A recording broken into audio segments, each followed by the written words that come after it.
అమ్మా, ఈరోజు అక్షయ తృతీయ కదా, అందరూ బంగారం కొనుక్కుంటున్నారు. మరి నువ్వు కొనుక్కున్నావా? లేదమ్మా, నాకు తెలిసిన కాటికి నేను ఎప్పుడు అక్షయ తృతీయ నాడు బంగారం అసలు కొనలేదు. అక్షయ తృతీయ నువ్వు నేను ఒకసారి ఇద్దరం వెళ్ళి శివాలయంలో చెట్లన్నిటికి నీళ్లు పోసొచ్చాను, గుర్తుందా? ఎండాకాలం ఆ రోజు అక్షయ తృతీయ కాబట్టి అమ్మ రా చెట్ల నీళ్లు పోసొద్దామని నిన్ను కూడా తీసుకెళ్ళాను అనమాట తోడుగా.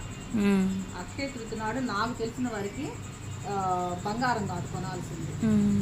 కొత్తకొండలో నీళ్లు పోసి ఎండాకాలం ఏ అయితే అవసరం ఉంటాయో మనిషికి, నీళ్లు, చెప్పులు, గొడుగు, ఇవి మనం దానం ఇవ్వాలన్నమాట.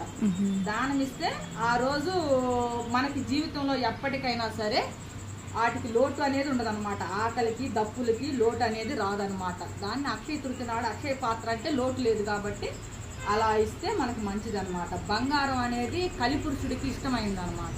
బంగారంలో కలిపురుషుడు ఉంటాడు. అందువల్ల మనం బంగారం కాదు ఆ రోజు కొనాల్సింది.